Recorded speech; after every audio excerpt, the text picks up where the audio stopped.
ಮೂರ್ತಿ ಪ್ರತಿಷ್ಠಾಪನೆ ಕಾರ್ಯಕ್ರಮದ ವೇದಿಕೆಯಲ್ಲಿ ಆಶಂತಾಗಿರ್ತಕ್ಕಂಥ ಗರ್ಭಶ್ಯಾಮತಿ ಅವರೇ, ಗೌಡ್ರೆ, ಅಧ್ಯಕ್ಷರೇ, ಸದಸ್ಯರೇ, ಸರ್ವ ಸನ್ಮಾನಿತರೇ, ಗಾನ ಕಲಾ ಬಳಗದವರೇ, ಮಮತೆ ತಾಯಂದಿರೇ, ಅಣ್ಣ ತಮ್ಮಂದಿರೇ, ತಮ್ಮೆಲ್ಲರ ಆತ್ಮದಲ್ಲಿ ಪರಮಾತ್ಮನಿಗೆ ಶರಣ ಸಮರ್ಪಣೆ.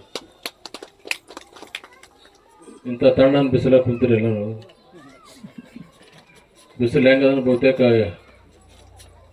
ಏಪ್ರಿಲ್ ಮೇಲೆ ಹೆಂಗಿರ್ತದೆ ಗೊತ್ತಿಲ್ಲ, ಭಾಳಷ್ಟು ಅತಿಯಾಗಿರ್ತಕ್ಕಂಥ ಬಿಸಿಲು. ಆದರೂ ಕೂಡ ಇಲ್ಲಿ ಪರ್ಯಂತರಾಗಿ ನಡ್ಕೊಂಡು ಬಂದ ಭಕ್ತಿಯಿಂದ ನೀವೇನು ಬಂದಿದ್ರಲ್ಲ, ನಿಮ್ಮಂಥ ಪುಣ್ಯವಂತರು ಯಾರು ಇಲ್ಲ ಅಂತ ಅನಿಸ್ತದೆ.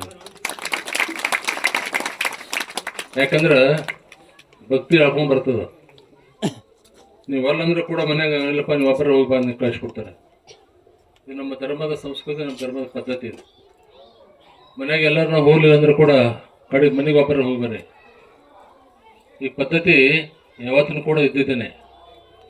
ಮುಖ್ಯವಾಗಿ ನಮ್ಮಲ್ಲಿ ದೇವರು ಅಂದಾಗ ಪ್ರತಿಯೊಬ್ಬರು ಕೂಡ ದೇವರನ್ನು ನಾವು ಭಯಭಕ್ತಿಯಿಂದ ಕಾಣ್ತೀವಿ. ಪ್ರತಿಯೊಂದು ದೇವರಲ್ಲಿ ಭಯ ಇದೆ, ಭಕ್ತಿ ಇದೆ, ವಿನಯ ಇದೆ, ನ್ಯಾಯ ವಿನಯ ಕೂಡ ಇದೆ. ಆ ಪದ್ಧತಿಯನ್ನ ನಾವು ಎಲ್ಲಿ ಕಾಣಕತ್ತೀವಿ ಅಂದ್ರೆ ಚಿತ್ರಸೂರು ಗ್ರಾಮದಾಗ ಕಾಣಿಸಕತ್ತೀವಿ.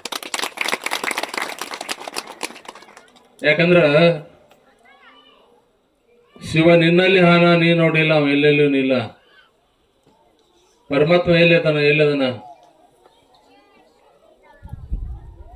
ಒಂದು ಸಲ ಅಕ್ಬರ್ ಬಾದಶಾ ಬಿರ್ಬಲ ಪ್ರಶ್ನೆ ಕೇಳಿದ್ನಂತ. ಎಲ್ಲ ಮಂತ್ರಿ ಮಂಡಳಿ ಕುತ್ಕೊಂಡು ಕೇಳಿದ್ನಂತ, ನೀ ಒಂದು ಪ್ರಶ್ನೆ ಕೇಳ್ತೀನಿ ಉತ್ತರ ಹೇಳ್ತೀಯನು, ಕೇಳ್ರಿ ಅಂದವ. ದೇವ್ರು ಎಲ್ಲಿ ಅದನ್ನ, ಯಾವ ಕಡೆ ಮುಖ ಮಾಡಾನ, ಏನು ಕೆಲಸ ಮಾಡ್ತಾನೆ ಹೇಳಪ್ಪ ಅಂದವ. ಯಾರು ಉತ್ತರ ಹೇಳಿಲ್ಲ. ಅವತ್ತು ಸಭೆ ಮುಗಿತು, ನಾಳೆಗೆ ಉತ್ತರ ತಗೊಂಡ್ ಬರ್ರಿ ಅಂತ ಹೇಳ್ದ. ಮರುದಿವ್ಸ ಎಲ್ಲರೂ ಬರ್ಬೇಕಾದಾಗ ಮುಂಚಿತವಾಗಿ ರಾತ್ರಿ ಮಲ್ಕೊಂಡಾಗ ಊಟ ಮಾಡ್ಲಿಲ್ಲ ಇವ ಬಿರ್ಬಲ. ಮಗಳು ಬಂದು ಕೇಳ್ತಾಳ, ಅಪ್ಪಾಜಿ ಯಾಕೆ ಮಲ್ಕೊಂಡ್ರಿ, ಏನಾಗ್ಯದ? ತಂಗಿ ನಿನಗೆ ಗೊತ್ತಾಗಲ್ಲ, ಸುಮ್ ಕುಂದ್ರ ಅಂದ ಹುಡುಗಿಗೆ. ಇಲ್ಲ ಏನಾಗಿದೆ ಹೇಳಂದಾಗ, ಹಿಂಗಿಂಗ ಮಹಾರಾಜರ ಪ್ರಶ್ನೆ ಕೇಳ ಉತ್ತರ ಬೇಕಾಗಿತ್ತು ನಮಗೆ, ಉತ್ತರ ಸಿಗುತ್ತಾ ಇಲ್ಲ. ಹುಡುಗಂತೂ ಪ್ರಶ್ನೆ ಉತ್ತರ ನಾ ಹೇಳ್ತೀನಿ, ಯಾಕೆ ಅಷ್ಟು ಚಿಂತೆ ಮಾಡ್ತೀಯಪ್ಪ, ನಡಿ ನಾನೇ ಬರ್ತೀನಿ ನಾಳೆಗೆ ಅಂತ ಹುಡುಗ. 8 ವರ್ಷದ ಮಗಳು. ಬೆಳಿಗ್ಗೆ ಸಭೆ ಚಾಲು ಆಯ್ತು, ಎಲ್ಲ ರಾಜರು ಬಂದ್ರು, ಯಾರು ತಂದಿರು ಉತ್ತರ ಹೇಳಂದ್ ನಾವು. ಉತ್ತರ ಯಾರು ಹೇಳ್ತೀರಿ? ಎಲ್ಲ ಮಂತ್ರಿಗಳು ಮಂಡಳಿಗರು ಸುಮ್ಮನೆ ತಲೆ ಕೆಳಗೆ ಮಾಡಿ ಕೂತ್ಕೊಂಡ್ರೆ ಎಲ್ಲರೂ, ಯಾರು ಮ್ಯಾಲೆ ನೋಡ್ಲಿಲ್ಲ. ನಾ ಹೇಳ್ತೀನಿ ಅಲ್ಲಿಲ್ಲ, ಹುಡುಗಿ ಒಬ್ಬಕ್ಕೆ ನಾ ಹೇಳ್ತೀನಿ ಅಂತ ಹುಡುಗ ಹೇಳು ಅಂದವ. ಹೇಳಂದ ಹುಡುಗಂತ, ಹೇಳೋರು ಮ್ಯಾಲ ಕುಂದಿರ್ಬೇಕು, ಕೇಳೋರು ತೆಳಗ್ ಕುಂದಿರ್ಬೇಕಂತ.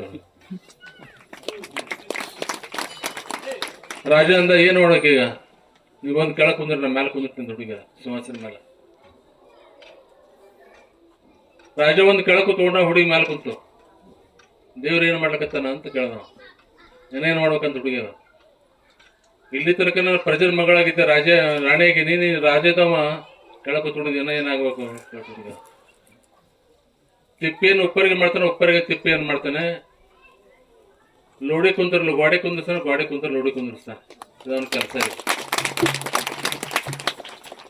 ಎಲ್ಲದನ ಅವನಿಲ್ಲದ ಜಾಗನೇ ಇಲ್ಲ.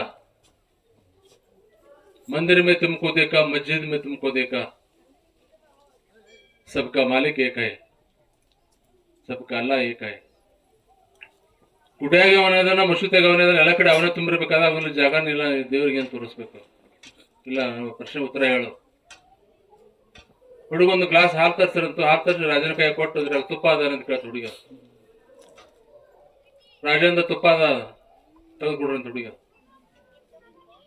ಹಂಗ ಬರಲ್ಲ, ಹಾಲನ್ನ ಕಾಯಿಸಿ ಹೆಪ್ಪಿಟ್ಟು ಮೊಸರನ್ನ ಕಡ್ದಾಗ ಬೆಣ್ಣಿಂದ ತುಪ್ಪ ಸಿಗ್ತದಂದವ. ಇದನ್ನು ಹಂಗೆ ಅದ. ದೇವರು ಕಾಣಬೇಕಾದ್ರೆ ಸಂಸ್ಕಾರ ಬೇಕು. ಗುರು, ಲಿಂಗ, ಜಂಗಮ, ಪಾದೋದಕ, ಪ್ರಸಾದ, ವಿಭೂತಿ, ರುದ್ರಾಕ್ಷಿ ಮಂತ್ರ ಎಲ್ಲವೂ ಅಳವಡಿಸ್ಕೊಂಡು ಬಂದಾಗ ದೇವರನ್ನ ಹಸಿದು ಕಾಣ್ಲಿಕ್ಕೆ ಬರ್ತದೆ. ಎಲ್ಲ ದೇವ್ರು ಕಾಣಿಸಂಗಿಲ್ಲ. मुझ में तू है समझ आती नहीं, अंग में अंगार है जिस्म जलता नहीं. ಎಣ್ಣೆ ಕಾಳೊಳಗೆ ಎಣ್ಣೆ ಅದ. ಕುಷ್ಬಿ ತಗೊಳ್ರಿ, ಶೇಂಗಾ ತಗೊಳ್ರಿ, ತಗೊಂಡು ಅವ್ರಿಗೆ ಎಣ್ಣೆ ನಾವು ಕೈಗೆ ಹತ್ತಲ್ಲ. ಅದಕ್ಕೆ ಸಂಸ್ಕಾರ ಕೊಟ್ಟಾಗ ಎಣ್ಣೆ ನಮಗೆ ಸಿಗ್ತದೆ. ಪ್ರತಿಯೊಬ್ಬರ ಶರೀರದೊಳಗೆ ಬೆಂಕಿ ಅದ. ನೋಡ್ಕೊಂಡಿರ್ಬೇಕಾರೆ ಅವರು ಮೈ ಸುಡ್ತದ, ತಣ್ಣಗಿತ್ತ ಇಲ್ಲಿರಲ್ಲ, ಮೈ ಸುಡಬೇಕು, ಗರಂ ಇರ್ಬೇಕು ಮೈ, ಜಸ್ಮ್ ಜಲ್ತಾನೆ ಸುಡಂಗಿಲ್ಲ, ಮೈ ಮೇಲೆ ಆದ್ರೆ ಸುಡಂಗಿಲ್ಲ. ಆದ್ರೆ ದೇವನನ್ನ ಕಾಣಬೇಕಾದ ಸಂಸ್ಕಾರ ಕೊಟ್ಟಾಗ ಸಂಸ್ಕಾರ ಮುಖೇನವಾಗಿ ಪರಮಾತ್ಮನ ಕಾಣಲಿಕ್ಕೆ ಬರ್ತದೆ ಅಂತ ತಿಳ್ಕೊಂಡು ಆ ಹುಡುಗಿ ಮೇಣಬತ್ತಿ ತರಿಸ್ತು.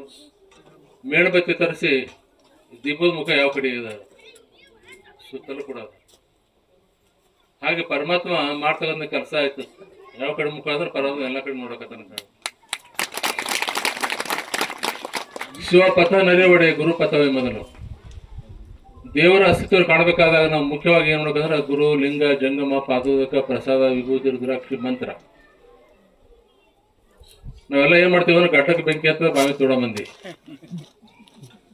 ನಮ್ಮಲ್ಲಿ ಅದೇನು ದೃಢ ಇಲ್ದಿರ್ತಕ್ಕಂಥವ್ರು ಒಂದು ಅಮಾಸೆ ಅಂದ್ರೆ 2 ವರ್ಷ ಗುಡಿಗೆ ಬಂದ್ವಿ ಅಂದ್ರೆ ಮುಂದಿನ ಅಮಾಸೆ ಬರ್ಮಟ್ಟ ಅಂದ್ಕೊಂಡು ಕೆಲಸ ಆಗ್ಬೇಕು, ಅಲ್ಲಿ ಅಂದ್ರೆ ಮಾತಾಡ್ಕೊಂಡು ಹೋಗ್ತೀವಿ ನಾವು. 2 ವರ್ಷ ಕೆಲಸ ಮಾಡಿ ಕೊಡ್ಲಿಲ್ಲ ಅಂದ್ರೆ ಏನ್ ಕೇಳ್ತಾರೆ ಅವರು? ಎಮ್ಮೆ ಹೆಣ್ಗಾರ ಇರಬೇಕು, ಆಕಳ ಹೋರಿಗಾರ ಇರಬೇಕು, ಸಸಿ ಗಂಡು ಮಗನ ಹಡಿಬೇಕು. ಬರೋ ವರ್ಷ ಆಲಿಲ್ಲ ಅಂದ್ರೆ ಅದು ಬಿಟ್ಟು ಬೇರೆ ಕಡೆ ಹೊಂಟ್ರೆ ಹಂಗಿಲ್ಲ. ನಂಬಲೆ ಮನವೇ ಹಂಬಲಿಸಿದ್ರು ನಂಬಿಕೆ ಸಾಂಬಾರ ಮನೆ. ಪವಿತ್ರವಾಗಿರ್ತಕ್ಕಂಥ ವಿಶ್ವಾಸವನ್ನ ಭಕ್ತಿಯನ್ನು ಇವತ್ತು ನಾವು ದೇವರ ಮೇಲೆ, ಗುರುಗಳ ಮೇಲೆ ಇಟ್ಕೊಂಡು ಬಂದಾಗ ನಂಬಿರ್ತಕ್ಕಂಥ ವಸ್ತುವಿಗೆ ದೇವರೆಂದು ಕೂಡ ಕೈ ಬಿಟ್ಟಿಲ್ಲ. ಯಾಕಂದ್ರೆ ಇತಿಹಾಸ ಪಟವನ್ನು ತೆಗೆದು ನೋಡಿದ್ರೆ ಎಷ್ಟೋ ಜನ ಶರಣರು, ಸಂತರು, ಮಹಾತ್ಮರಾಗಿರ್ತಕ್ಕಂಥವ್ರು ಪವಾಡ ಓದ್ಕೊಂತ ಬಂದ್ರೆ ಮನುಷ್ಯನ ಮನಸ್ಸು ತಾನೇ ಬದಲಾಗ್ತದೆ. ನಾವು ಬಹುತೇಕ ನೀವೆಲ್ಲ ಭಜನೆ ಮಾಡ್ತೀರಿ, ಭಜನೆ ಹಾಡೋದು ಅರ್ಥನೇ ಗೊತ್ತಿಲ್ಲ ನಿಮ್ಗೆ, ಬರೀ ಹಾಡೋದಂದ್ರೆ ಹಾಡೋದು ಅಷ್ಟೇ. ಪ್ರತಿಯೊಂದು ಮಾತಿನ ಅರ್ಥ ಇರೋದು, ಪ್ರತಿಯೊಂದು ಹಾಡಿನ ಅರ್ಥ ಏನದ ವಿಚಾರ ಮಾಡಿಕೊಂಡಾಗ ಒಂದು ತತ್ವ ಇರ್ತದೆ, ಆಗ್ತದೆ. ಆ ವಿಚಾರವಾಗಿ ಇವಾಗ ನೀವು ಹಿರಡೇಶ್ವರ ಗುಡಿಯ ಮೂರ್ತಿ ಪ್ರತಿಷ್ಠಾಪನೆ ಬಹಳಷ್ಟು ಅದ್ದೂರಿಯಾಗಿ ಸಂಭ್ರಮದಿಂದ ಏನೋ ಘಟನೆ ನಡೀತಿರ್ತಾವ. ಅಚಾತುರದ ಖರ್ಚಾತಿರ್ತಾವ, ಆದ್ರೂ ಕೂಡ ಬಹಳ ಅಚ್ಚುಕಟ್ಟಾಗಿ, ಚಿಕ್ಕದಾದ್ರೂ ಕೂಡ ಚೊಕ್ಕವಾಗಿ ಬಹಳ ಸುಂದರವಾಗಿ ಕಾರ್ಯ ನಡೆಸ್ಕೊಂಡು ಬಂದಿದ್ದಾರೆ. ಸರ್ವರಿಗೆ ಪರಮಾತ್ಮ ಚನ್ನಮಲೇಶ ಆಶೀರ್ವಾದದಿಂದ ಹಾರೈಸಿ ಅವರ ಮಾತಿಗೆ